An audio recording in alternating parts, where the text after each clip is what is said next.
Bismillahirrahmanirrahim. Assalamualaikum warahmatullahi wabarakatuh. Alhamdulillahirrabbilalamin. Wassalatu wassalamu ala asrafil anbiya'i wal mursalin Sayyidina wa maulana Muhammadin wa barik wasallim ajma'in amma ba'du. Baik para pemirsa dan pendengar dari Rumaiso TV dan juga Radio DS yang mungkin di kesempatan kali ini mendengarkan lewat Facebook ataupun YouTube ataupun Instagram. Kembali lagi bersama saya Maulana tentunya dalam program yaitu live dari kajian bersama beliau Ustadz Muhammad Abdul Twasikal, yang mana di kesempatan sore ini kita kembali akan menghadirkan di ruang dengar Anda yaitu pembahasan tentang mengenal Nabi yang diambil dari kitab Syama'il Muhammadiyah karya Imam Tirmizi, yang di kesempatan kali ini membahas tentang sholat rawatib dan sholat duha dari Nabi Sallallahu Alaihi Wasallam. Dan para pendengar dan juga pemirsa dari Rumaiso TV dan juga Radio DS, berhubung di kesempatan sore hari ini Ustadz sudah berada bersama kita tentunya di studio Radio Darussolihin. Langsung saja kami hadirkan untuk Anda yaitu pembahasan dari sholat rawatib dan sholat duha dari Nabi Sallallahu Alaihi Wasallam yang diambil dari kitab Syama'il Muhammadiyah karya Imam Tirmizi. Dan kepada para pendengar dan juga pemirsa kami ucapkan selamat menyaksikan, dan kepada Ustadz kami persilakan. Bismillahirrahmanirrahim. Assalamualaikum warahmatullahi wabarakatuh. Alhamdulillah, salatu wassalamu ala rasulillah wa ala alihi wa sahbihi wasallam. Para pemirsa sekalian, kita siang hari ini akan melanjutkan kembali pembahasan dari Syama'il Muhammadiyah karya Imam Tirmizi, bab masih tentang ibadah Rasulullah SAW, yaitu terangkan tentang sholat malam dan rawatib. Kali ini kita akan lanjutkan, baru ada hadis yang nanti insya Allah kita dapati juga tentang sholat duha. Monggo dibaca. Hadis 285. Qutaibah bin Sa'id bercerita kepada kami. Ia berkata, Marwan bin Muawiyah Al-Fazari bercerita kepada kami dari Ja'far bin Burqan, dari Maimun bin Mihram, dari Ibnu Umar. Ia berkata, aku hafal dari Rasulullah Sallallahu Alaihi Wasallam 8 rakaat, yaitu 2 rakaat sebelum zuhur, 2 rakaat setelah zuhur, 2 rakaat setelah zuhur maghrib, dan 2 rakaat setelah isya. Ibnu Umar berkata, Hafsah bercerita kepadaku tentang 2 rakaat di waktu pagi yang aku tidak melihat Nabi Sallallahu Alaihi Wasallam melakukannya. Dari Ibnu Umar radhiyallahu anhuma, ia menggabungkan 2 hadis sebelumnya, yaitu perkataan Ibnu Umar radhiyallahu anhuma, yang aku tidak melihat Nabi Sallallahu Alaihi Wasallam melakukannya, karena Nabi Sallallahu Alaihi Wasallam melakukan sholat sunnah tersebut di rumah beliau. Nah, biasanya Nabi SAW sholat sunnah di rumah, maka istri Nabi seperti Hafsah dan yang lainnya itu mengetahuinya. Di sini sebutkan ada 8 rakaat ya. Ada rakaataini qabla dhuhri, 2 rakaat sebelum zuhur, rakaataini ba'daha, 2 rakaat ba'da zuhur, rakaataini ba'dal maghrib, 2 rakaat ba'da maghrib, wa rakaataini ba'dal isya, 2 rakaat ba'da isya. Dan Ibnu Umar ini katakan Hafsah tidak melihat untuk sholat qobliyah subuh ya, karena yang lainnya biasanya Nabi SAW lakukan di rumah. Allahu a'lam. Terus hadis 286. Hadis 286. Abu Salamah Yahya bin Khalaf bercerita kepada kami. Ia berkata, Bishr bin Al-Mufaddal bercerita kepada kami dari Khalid Al-Hazzah dari Abdullah bin Syakik. Ia berkata, aku pernah bertanya kepada Aisyah tentang sholatnya Nabi Sallallahu Alaihi Wasallam. Maka ia menjawab, beliau Sallallahu Alaihi Wasallam biasa sholat sunnah 2 rakaat sebelum zuhur, 2 rakaat setelah zuhur, 2 rakaat setelah maghrib, 2 rakaat setelah isya, dan 2 rakaat sebelum subuh. Dalam riwayat ini disebutkan 10 rakaat sekaligus, dan ada riwayat lain dalam Sahih Muslim dengan redaksi, beliau biasa sholat sunnah di rumahku, yaitu 4 rakaat sebelum zuhur. Kemudian beliau keluar untuk mengimami manusia. kemudian pulang ke rumah dan sholat sunnah 2 rakaat. Nah, maka tadi dikompromikan kalau hadis Aisyah ya itu 12 ya, beda dengan hadis dari Ibnu Umar.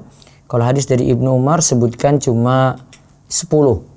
Ya, kalau hadis Aisyah sebelum zuhur itu dibuat ada 4, ba'diyahnya 2. Yaitu di sini disebutkan Abdullah bin Syakik itu bertanya kepada Aisyah tentang sholat Nabi Shallallahu Alaihi Wasallam, maka dijawab karena yusolli qabla dhuhri rakaataini wa ba'daha rakaataini wa ba'dal maghrib rakaataini wa ba'dal isya'i rakaataini wa qabla al-fajri sintaini. Yaitu Nabi Shallallahu Alaihi Wasallam melakukan sebelum zuhur itu 2 rakaat, ba'diyah zuhur 2 rakaat, ba'diyah maghrib itu 2 rakaat, ba'diyah isya itu 2 rakaat, qabliyah subuh itu 2 rakaat. Terus Inilah riwayat yang terjaga kesohihannya dari Aisyah radhiyallahu anha, sehingga semua jumlah rakaatnya adalah 12 rakaat. Adapun salat sunnah 2 rakaat sebelum zuhur telah ditetapkan dalam hadis Ibnu Umar sebelumnya. Setiap orang meriwayatkan tentang apa yang ia lihat, sehingga hal ini bisa ditafsirkan pada 2 kesempatan yang berbeda. Terkadang Nabi Shallallahu Alaihi Wasallam sholat 2 rakaat dan terkadang sholat 4 rakaat. jadi kadang Nabi Shallallahu Alaihi Wasallam melakukan sholat 2 rakaat, kadang Nabi SAW itu lakukan sholat 4 rakaat. Karena masing-masing nanti orang lihat beda. Aisyah lihatnya beda, Ibnu Umar juga lihatnya beda. Terus Atau Nabi Shallallahu Alaihi Wasallam melakukannya di 2 tempat yang berbeda, yaitu jika beliau Shallallahu Alaihi Wasallam sholat sunnah di rumah, maka beliau sholat 4 rakaat, dan jika sholat sunnah di masjid, maka sholat 2 rakaat.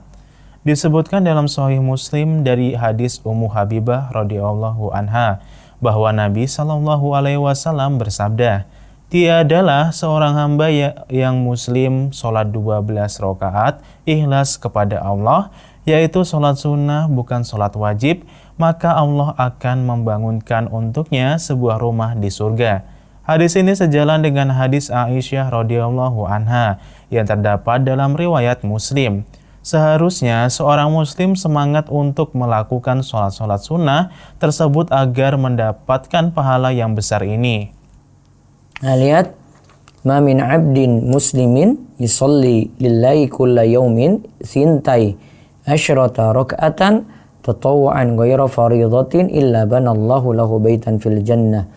Tidaklah seorang hamba muslim itu sholat lillah karena Allah setiap harinya, yaitu 12 rakaat tatawwa'an, sholat sunnah, ghayra faridah, selain sholat wajib, maka Allah akan membangunkan baginya rumah di surga. Di sini disebutkan dalam hadis Ummu Habibah. Jadi hadis Ummu Habibah itu sejalan dengan hadis Aisyah, yaitu sama-sama menyebutkan 12 rakaat. Nah, terus Hadis 287. Muhammad bin Al-Mutsanna bercerita kepada kami. Ia berkata, Muhammad bin Ja'far bercerita kepada kami. Ia berkata, Syu'bah bercerita kepada kami. Dari Abu Ishaq, ia berkata, aku bertanya kepada Asim bin Damroh. Ia menjawab, kami bertanya kepada Ali tentang sholat Rasulullah Shallallahu Alaihi Wasallam di siang hari. Ia menjawab, sesungguhnya kalian tidak akan mampu melakukannya. Ia berkata, kami bertanya, siapa saja yang mampu melakukannya di antara kami, maka ia akan sholat. Ia berkata, jika matahari dari sini seperti biasanya, dari sini di waktu asar, beliau Shallallahu Alaihi Wasallam sholat 2 rakaat. Dan jika matahari dari sini seperti biasanya, dari sini seperti keadaannya ketika waktu zuhur, maka beliau Shallallahu Alaihi Wasallam sholat 4 rakaat. Dan sholat sebelum zuhur 4 rakaat.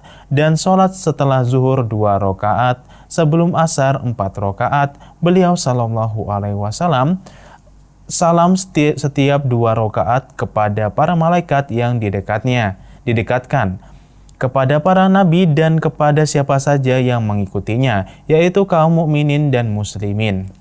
Nah, lihat di situ 4 rakaat beliau lakukan, caranya diterangkan, yafsilu baina kulli rak'ataini bi taslim alal malaikatil muqarrabina wan nabiyyin wa man tabi'ahum minal mu'minina wal muslimin. Beliau itu memisah 2 rakaat salam, 2 rakaat salam alal malaika, ya, pada Di sini salamnya untuk malaikat yang didekatkan para nabi dan untuk orang-orang beriman dan kaum muslimin yang mengikuti mereka. Nah, terus dibaca lagi. Perkataan Asim, kami bertanya kepada Ali tentang sholat Rasulullah SAW di siang hari.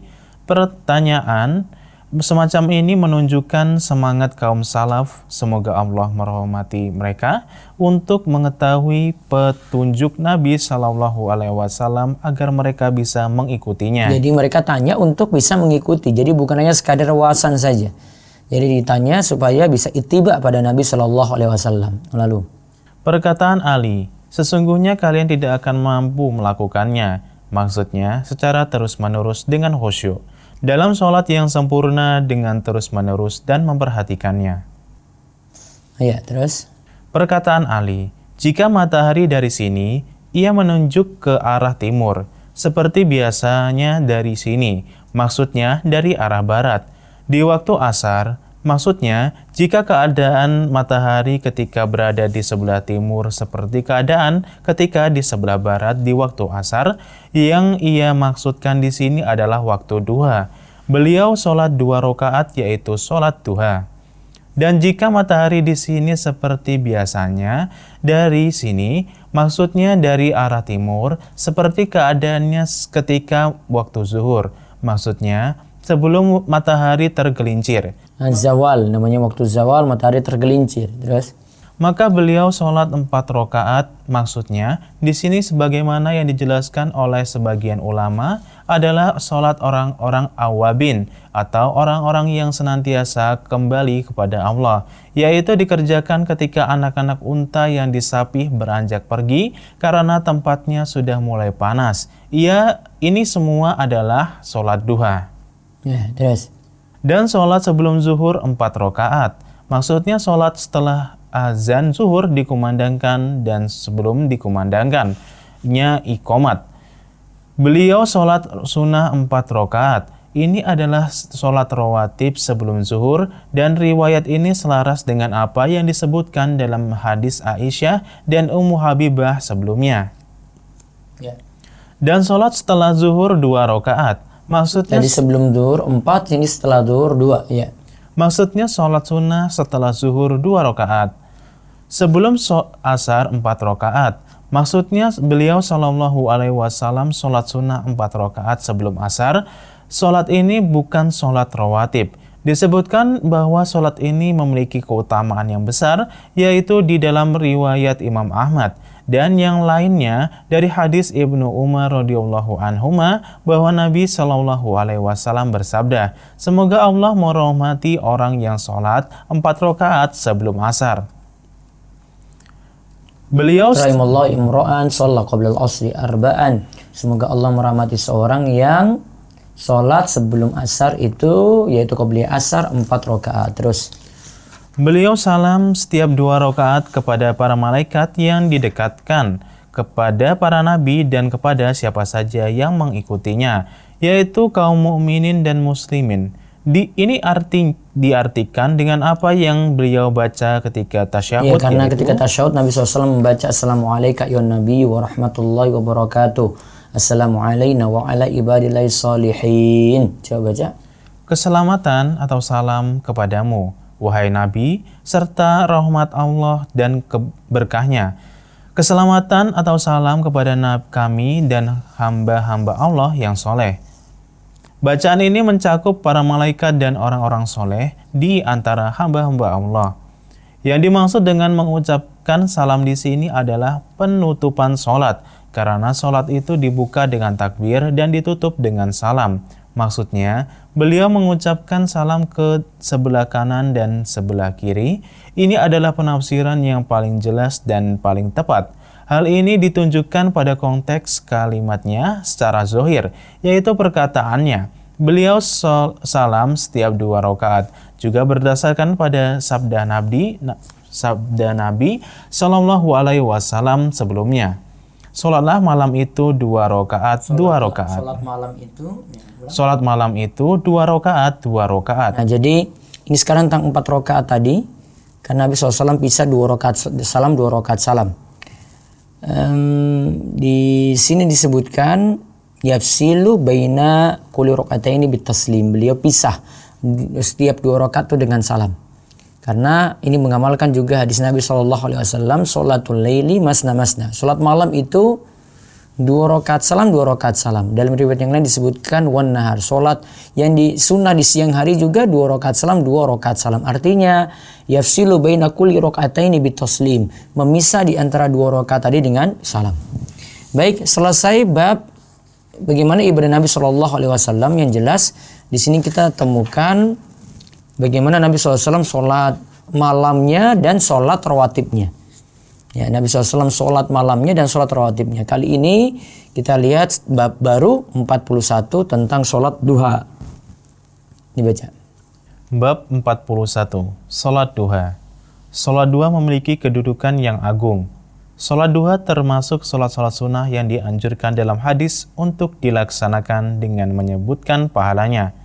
Di antara hadis-hadis yang menjelaskan pentingnya sholat duha adalah hadis yang disebutkan dalam Sahih Al-Bukhari dari Abu Hurairah radhiyallahu anhu. Ia berkata, "Kekasihku berwasiat kepadaku dengan 3 hal agar aku tidak meninggalkannya sampai aku meninggal, yaitu puasa 3 hari setiap bulan, sholat duha dan sholat witir sebelum tidur." Dan sebuah hadis yang disebutkan dalam Sahih Muslim dari Abu Dzar dari Nabi Shallallahu Alaihi Wasallam, beliau bersabda, ketika masuk waktu pagi, maka setiap sendi dari tubuh kalian wajib. Di hadis tadi disebutkan 3 wasiat Nabi Shallallahu Alaihi Wasallam pada sahabat Abu Hurairah. Ausani khalili bisalasin la adahunna hatta amut. Kekasihku yaitu Nabi Shallallahu Alaihi Wasallam, kata Abu Hurairah, itu mewasiatkan kepadaku 3 hal yang jangan aku tinggalkan sampai aku meninggal dunia. Yaitu pertama, puasa 3 hari setiap bulannya. Kemudian yang kedua, sholat duha. Kemudian yang ketiga, wa naumin ala witrin. Ya, witir sebelum tidur. Jadi lakukan witir dulu sebelum tidur. Dan ini jadikan dalil bahwasanya sholat duha ini adalah di antara wasiat Nabi Shallallahu Alaihi Wasallam. Nah, terus ulang lagi hadis Abu Dzar tadi. Dari Abu Dzar, dari Nabi Shallallahu Alaihi Wasallam, beliau bersabda, ketika masuk waktu pagi, maka setiap sendi dari tubuh kalian wajib bersedekah. Setiap ucapan tasbih adalah 1 sedekah. Setiap ucapan tahmid adalah 1 sedekah. Setiap ucapan tahlil adalah 1 sedekah. Setiap ucapan takbir adalah 1 sedekah. Amar ma'ruf adalah 1 sedekah. Nahi mungkar adalah 1 sedekah. Dan itu semua bisa diganti dengan 2 rakaat sholat duha. Nah ya, terus ini hadis Abu Dzar ya. Rasulullah SAW katakan, yusbihu ala kulli sulama min ahadikum sedekah. Setiap persendian kalian itu hendaklah bersedekah. Fakulu tasbihatin sedekah, setiap ucapan tasbih subhanallah adalah sedekah. Wa qulu tahmidatin sedekah, setiap ucapan tahmid alhamdulillah adalah sedekah. Wa qulu tahlilatin sedekah, setiap ucapan tahlil la ilaha illallah adalah sedekah. Wa qulu takbiratin sedekah, setiap ucapan takbir Allahu akbar adalah sedekah.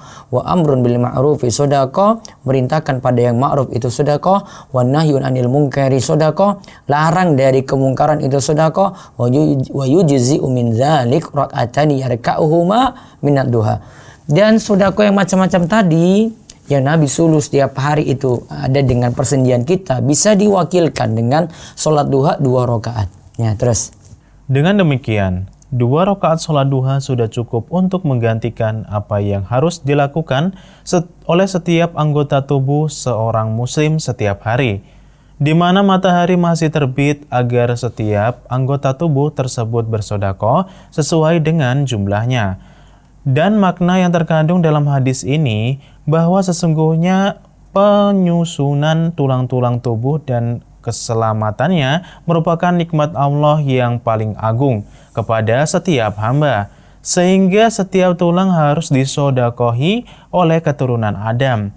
Sedekah itu adalah sebagai rasa syukur terhadap nikmat ini. Sedangkan dalam sholat, setiap anggota tubuh bergerak untuk merendahkan diri kepada Allah yang Maha Berkah, lagi Maha Tinggi, dan itu cukup untuk mengungkapkan rasa syukur atas kesehatan semua anggota tubuh tersebut. Ya, terus berarti di sini sodako tadi sebagai bentuk syukur atas anggota tubuh ini yang telah Allah Subhanahu wa taala berikan nikmat. Lalu ada hadis lagi selanjutnya dari Zaid bin Arqam.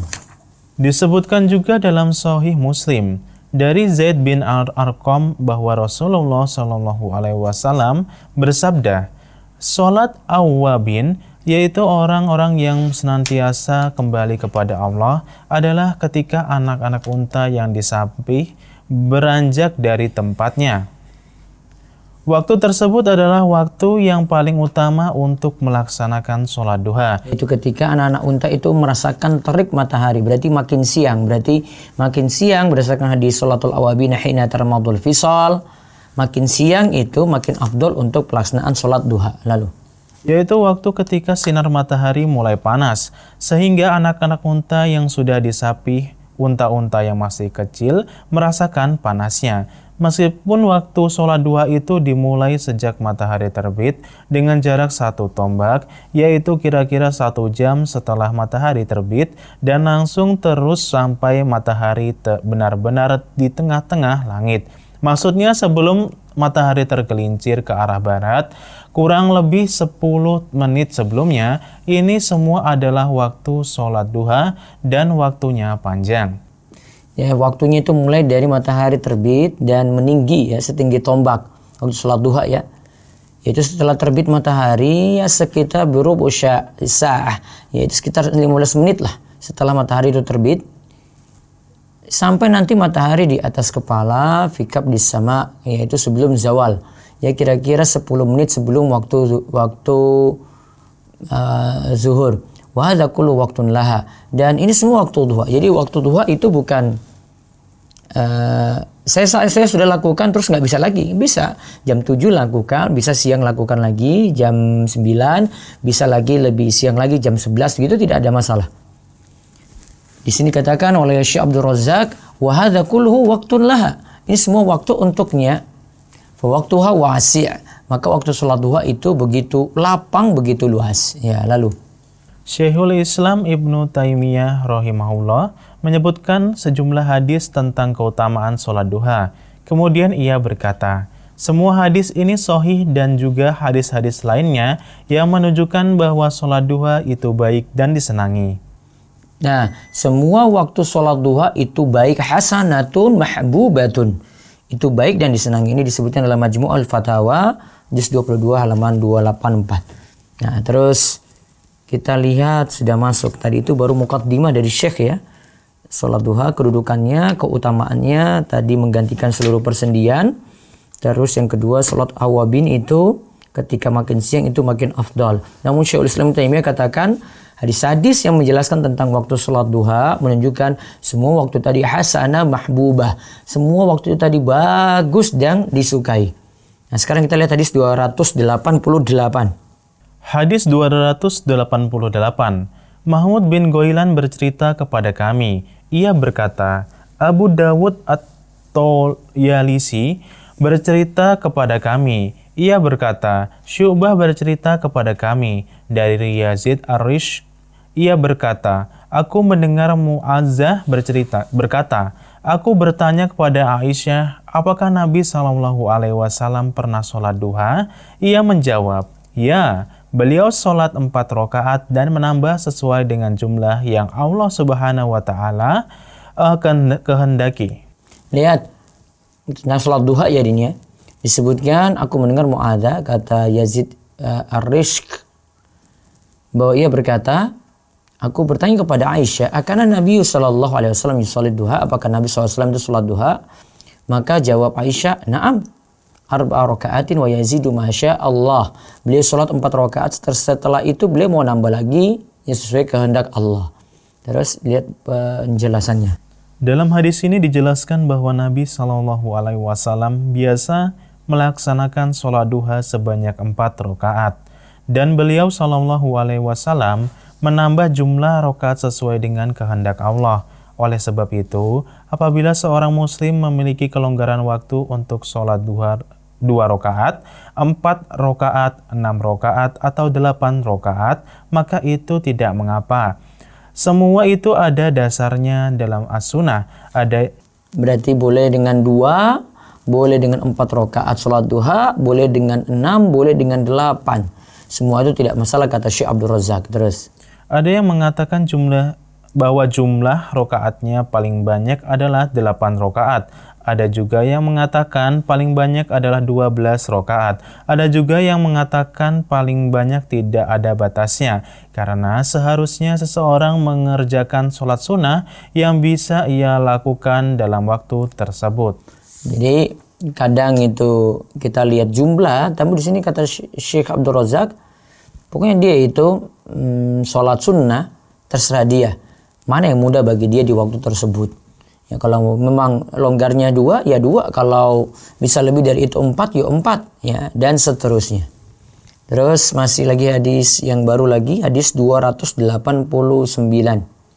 Hadis 289. Muhammad bin Al-Mutsana bercerita kepada kami. Ia berkata, Hakim bin Muawiyah Az-Ziyadi bercerita kepada kami. Ia berkata, Ziyad bin Ubaidillah Ar-Rabi Az-Ziyadi bercerita kepada kami dari Humaid atau Tawil dari Anas bin Malik bahwa Nabi SAW biasa sholat duha 6 rakaat. Dalam hadis ini dijelaskan bahwa Nabi SAW melaksanakan sholat duha 6 rakaat. Hadis ini tidak bertentangan dengan hadis sebelumnya dari Ummul Mukminin Aisyah radhiyallahu anha, karena ia berkata, menambah sesuai dengan jumlah yang Allah Subhanahu wa taala kehendaki. Beliau sallallahu alaihi wasallam terkadang sholat duha 4 rakaat, terkadang 6 rakaat dan menambahnya sesuai dengan yang Allah kehendaki. Anas bin Malik itu katakan, anak Nabi sallallahu alaihi wasallam karena yusolid duha 6 rakaat. Nabi SAW itu kerjakan sholat duha 6 rakaat. Ditegaskan oleh Syekh, ini tidak bertentangan ya dengan hadis yang sebelumnya yang katakan dengan jumlah yang lainnya lagi. Dalam hadis Aisyah kita lihat kan jumlahnya 4, di sini 6. Maka boleh seperti itu, dan sebagaimana kata Aisyah tadi ya, wa yazidu masya Allah, dan beliau mau nambah lagi ya sekehendak Allah. Berarti masih bisa ditambah lagi dari 4 rakaat tadi. Terus hadis 290. Hadis 290.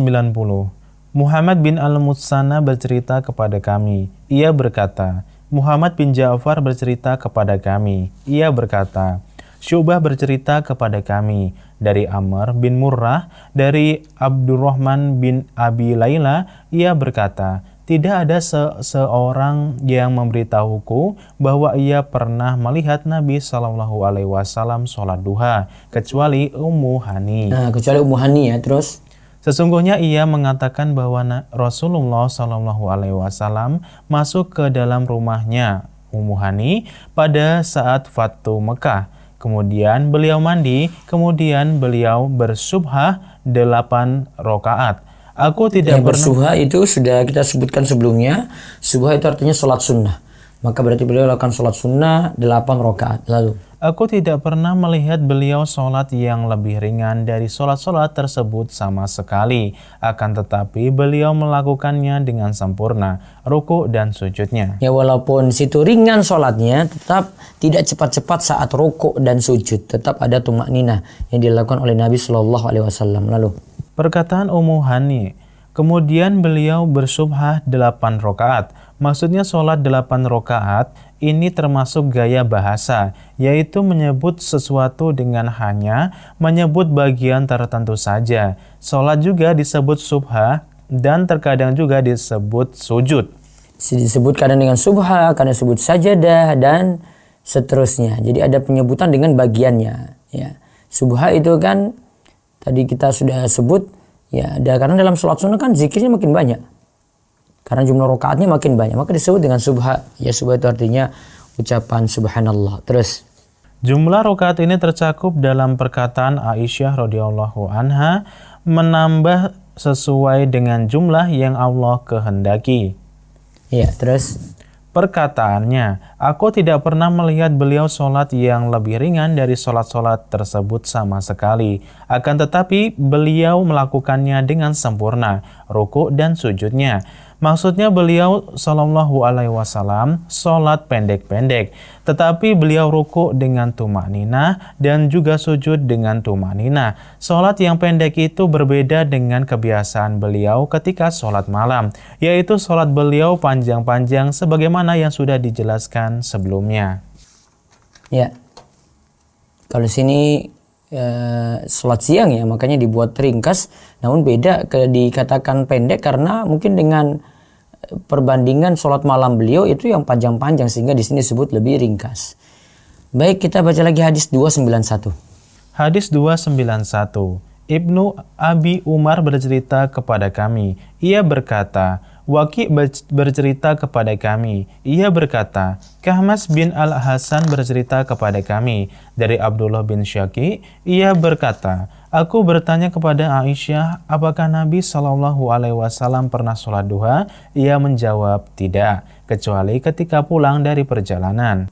Nah, di sini sebutnya malah tidak ya, kata Aisyah, Nabi tidak sholat duha kecuali kalau beliau pulang dari perjalanan, dari ayyaja min makibihi. Dari sebelumnya tidak ada beliau di rumah, kemudian beliau laksanakan sholat duha saat itu. Terus perkataan Aisyah, tidak kecuali ketika pulang dari perjalanan, maksudnya kecuali ketika baru datang dari safar. Makibihi, nah itu tadi ya, beliau pergi, maksudnya pergi safar, baru pulang ya, itu baru diketahui beliau Shallallahu Alaihi Wasallam melakukan sholat duha. Berarti selain itu tidak. Nah, itu kata Aisyah, versi Aisyah. Lanjut. Hadis ini secara zohir bertentangan dengan hadis-hadis yang sahih bahwa Nabi Shallallahu Alaihi Wasallam melaksanakan sholat duha. Para ulama menjelaskan, hadis-hadis tentang sholat duha ada 3 macam. Pertama, ya, hadis tentang sholat duha ada 3 macam ya. Yang pertama, hadis yang menjelaskan pelaksanaan sholat duha secara mutlak, seperti hadis Aisyah ketika ia ditanya, apakah Nabi Shallallahu Alaihi Wasallam pernah melaksanakan sholat duha? Ia menjawab ya, 4 rakaat dan beliau menambah sesuai dengan jumlah yang Allah Subhanahu Wa Taala kehendaki. Nah, di sini disebutkan secara mutlak tadi. Kan hadis yang lainnya dari Aisyah juga, Nabi SAW pernah sholat duha? Naam, pernah.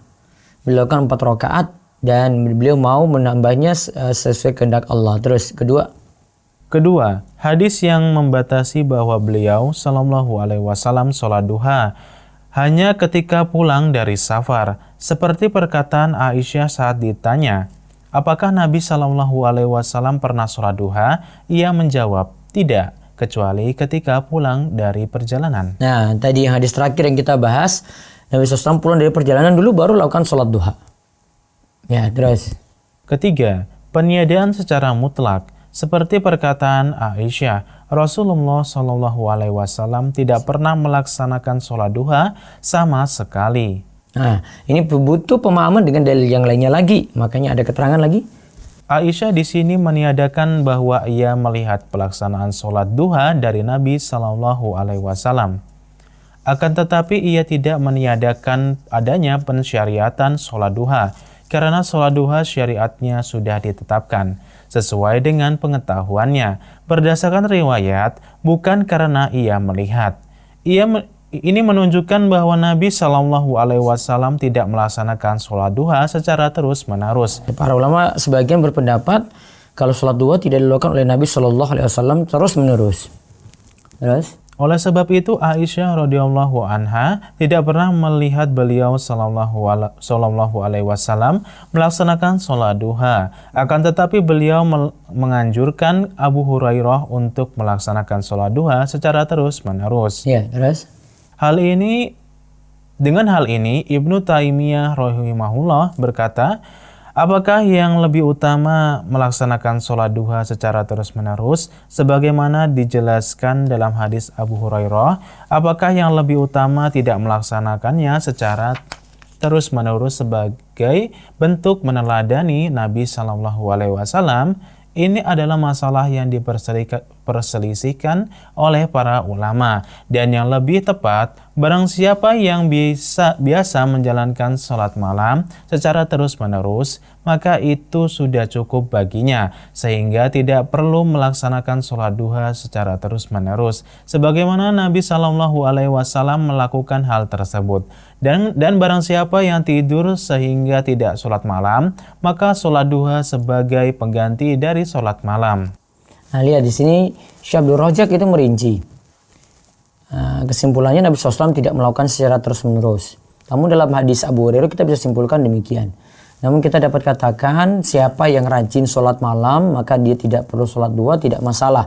Namun kalau dia misalnya sulit bangun malam maka dia berusaha untuk kerjakan sholat duha. Nah, itu kesimpulan yang lainnya. Wallahu alam. Dan kalimat tadi itu dari Syekhul Islam Ibnu Taimiyah. Bagian kayaknya nih. Itu dari Majmu' Fatawanya. Baik, itu saja. Kami buka waktu ada sekitar 7 menit. Monggo. Jika ada yang mau bertanya. Pertanyaan dari radio Ustadz. Ya. Ustadz, apa hukum membawa dagu perempuan? Apa hukum bawah dagu perempuan? Bawah dagu perempuan, apakah termasuk aurat? Iya, jadi ibu-ibu atau muslimah tarik keluar seperti ini untuk rukuhnya mukannanya. Tarik sampai di sini sehingga bawah dagu tidak kelihatan. Bawah dagu ini aurat, tidak boleh kelihatan dalam sholat. Lanjut. Ustadz, zikir yang terbaik apa ya Ustadz? Apa? Kadang zikir yang terbaik apa ya Ustadz? La ilaha illallah paling baik. Namun afdhalul zikri Al-Quran. Sebaik-baik zikir Al-Quran. Ustadz, kalau sudah sholat suruk, apa boleh nanti sebelum zuhur sholat duha lagi? Kalau sudah sholat suruk, apa boleh nanti sebelum zuhur sholat duha lagi? Boleh saja. Tadi kan sudah diterangkan waktunya ya. Itu bukan satu titik, namun rentang waktu dari matahari meninggi sampai menjelang zuhur. Nah, mau lakukan ini beberapa kali sholat duha tidak masalah. Sudah dilakukan pagi. Siangnya jam 10 dia lakukan lagi. Jam 11 lagi lakukan. Iya, monggo ada yang telepon silakan. Assalamualaikum. Ya, assalamualaikum.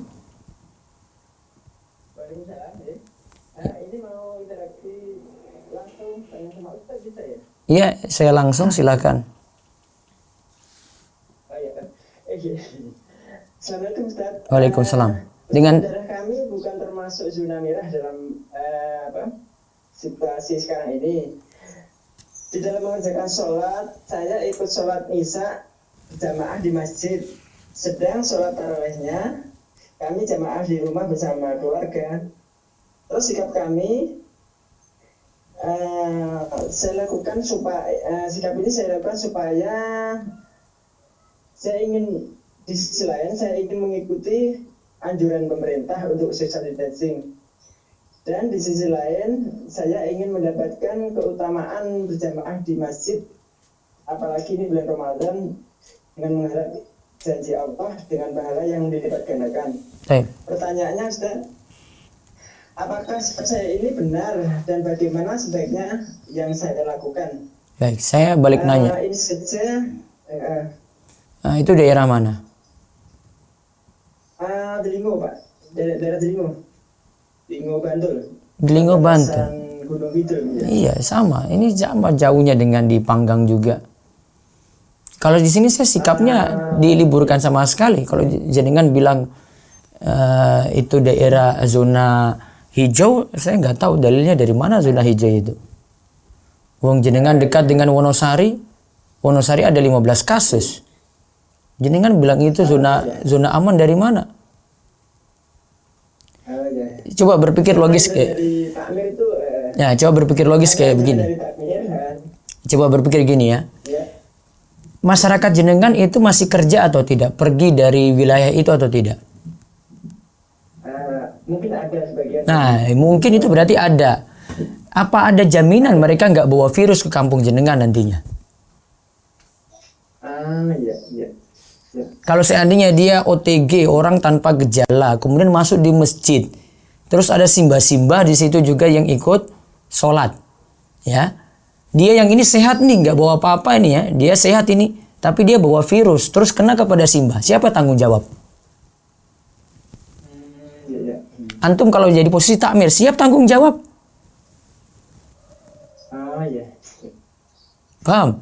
Jenengan dengan Delingo dengan Panggang ini sama ini. Saya dengan Wonosari itu 25 kilo. Ya. Itu pun ada kasus di sana. Itu ada 15 kasus di Gunung Kidul. Itu dekat dengan Delingo loh itu.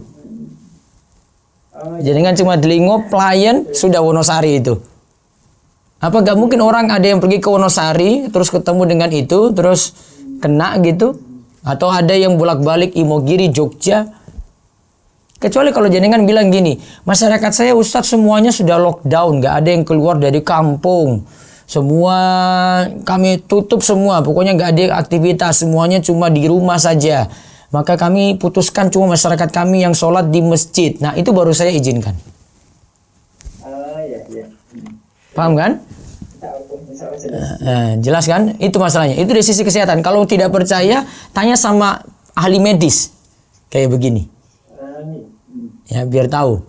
Jogja itu sudah banyak sekali loh, sudah mau hampir 100 loh itu yang positif. Ya, kalau jenengan bilang itu jenengan zona aman, saya di Panggang berarti zona aman juga. Namun saya di sini tidak sholat jamaah di masjid. Kalau mau dibilang, saya mungkin lebih jauh dari Jogja. Tapi di sini nggak ada. Karena kayak gitu. Saya khawatirnya gini nih. Saya nanti lagi sholat terus jamaah batuk aja. Saya sudah pikiran loh itu. Sudah gitu aja. Apa-apaan di belakang gitu. Saya jadi imam itu nggak konsen. Saya rasakan sendiri waktu awal-awal dulu. Saya tetap mimpin sholat ya. Itu sudah saya gelisah di depan itu. Wah ini jangan-jangan ada apa-apa di belakang. Coba aja jenengan rasakan sendiri kalau pas lagi kayak gitu. Terus rasakan jamaah ada yang batuk aja itu. Coba perasaan jamaah yang lain itu gimana? Sudah pada gelisah itu di simbangan itu. Ya Allah. Iya kan? Kenapa nggak cari aman-amannya itu yang nggak ke masjid? Coba bawa video saya ini juga jelaskan ke takmir. Terus nanti jenengan tanya-tanya ke puskesmas, tanya ke PKU ya. Kalau jawabannya berselisih dengan saya nggak mungkin. Pasti ahli medis sama jawabannya dengan saya. Suruh di rumah. Apalagi Jogja. Saya kira jenengan di Papua gitu. Kalau di Papua saya jawab lain lagi. Ini Jogja loh ini. Ji, paham Ji? Iya. Ya, makasih. Kemarin tuh masih ada perasaan nggak enak ya. Saya kan ini bulan Ramadan terus. Iya, saya juga nggak enak juga, nggak jamaah di masjid sama. Saya di rumah juga. Santai aja saya itu. Nggih, Allah barik fiik. Ya, baik, baca lagi lewat ya. Ustadz izin bertanya, apakah ketika sedang flu atau pilek cairan di hidung yang turun ke tenggorokan membatalkan puasa karena hidung mempunyai saluran menuju ke tenggorokan? Dari cairan dari mana tadi? Hidung. Hidung masuk terus? Ke tenggorokan. Terus? Ketetelan apa batal gitu? Masuk lewat ini? Lewat tenggorokan. Airnya masuk mana? Coba diulang baca. Apakah ketika sedang flu atau pilek cairan di hidung yang turun ke tenggorokan membatalkan tidak puasa? batal karena cuma di dalam ini tidak bisa diatur yang ini, kecuali dari luar masuk lewat rongga terbuka, nah itu baru batal. Terus Ustadz izin bertanya, seperti yang sama-sama kita ketahui bahwa di setiap hari Jumat kita diperintahkan untuk mandi sebelum sholat Jumat, namun melihat kondisi seperti sekarang ini, Ustadz, apa ada beberapa masjid yang tidak melakukan sholat Jumat? Ya. Nah, kalau begitu, apakah kita tetap mandi? Mandi Jumat tetap ada, mandi Jumat, gunting kuku, bersih-bersih diri, baca surat Al-Kahfi, berbanyak sholawat, perbanyak doa di hari Jumat. Amalan-amalan kayak gini ada. Nanti bisa lihat di rumahisa.com. Amalan untuk mereka yang tidak sholat Jumat karena pandemi saat ini ya, ada amalan penggantinya ada, dan sholat Jumatnya diganti dengan sholat zuhur. Ya, terus Ustadz, Ana ingin bertanya terkait adanya pemberian hadiah pada platform tryout online untuk UTBK untuk pendaftar universitas. Jadi Nah, baik. Lewat telepon dulu, monggo silakan, ada yang telepon. Waalaikumsalam, dengan siapa di mana? Bu siapa?